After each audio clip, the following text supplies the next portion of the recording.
সোমবার সকাল ৮টা থেকে বেলা ১:৩০ পর্যন্ত রামনগর ভিলেজের পাগলিবাড়ি এবং পুরান পাগলিবাড়ি এলাকায় বন দপ্তরের খাস জমিতে অভিযান চালিয়ে ২২টি প্লটে ২,৪০,০০০ গাঁজা গাছ ধ্বংস করে বিশ্রামগঞ্জ থানার পুলিশ এবং টিএসআর।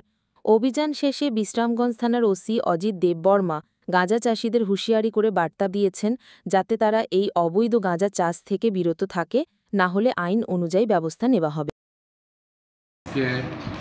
অ্যাকচুয়ালি ত্রিপুরার মুখ্যমন্ত্রী তাকে নেশামুক্ত ত্রিপুরা গঠন করার লক্ষ্যে আজকে আমি এরপরে অন্যান্য অফিসার টিএসআর এবং ওমেন কনস্টেবল সহকারে আমরা হচ্ছে রামনগর বিসির পুরান পাগলিবাড়ি ফরেস্ট ল্যান্ডের জায়গাতে আমরা গাঁজা চাষের বিরুদ্ধে আমরা অভিযান করি। এই অভিযানে আমরা বিভিন্ন জায়গাতে ফরেস্ট ল্যান্ডের বিভিন্ন প্লটে মিনিমাম 12 থেকে 13টি প্লটে আমরা অভিযান করি, যেহেতু ইলিগাল কাল্টিভেশনের বিরুদ্ধে। এরপরে আমরা ওইখানে পর্যাপ্ত পরিমাণে ওইখানে গাঁজা চাষের আমরা এখানে প্লটটি পাই।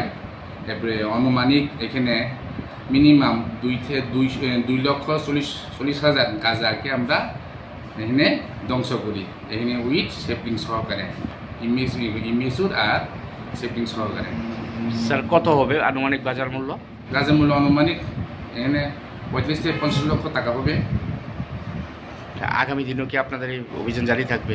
এই অভিযান আগামী দিনে আমাদের এখানে একটা বার্তা থাকবো, এখন যাতে এখানে সুন্দর পরিবেশ একদম সুস্থ নেশামুক্ত ত্রিপুরা তুলে গঠন করার লক্ষ্যে ত্রিপুরাবাসীকে এখানে যে এলাকাতে ওইখানে যে গাঁজা চাষিদেরকে এখানে আমার একটা অনুরোধ থাকবো, ওই যাতে অবৈধ কাজে ইলিগেল অ্যাক্টিভিটিসে যাতে এখানে জড়িত না হয় তারা, আর সেখান থেকে যাতে বিরত থাকে এবং সুস্থ সমাজ এবং সুস্থভাবে যাতে বসবাস করার জন্য আমি আমার তরফ থেকে অনুরোধ করছি সবাইকে।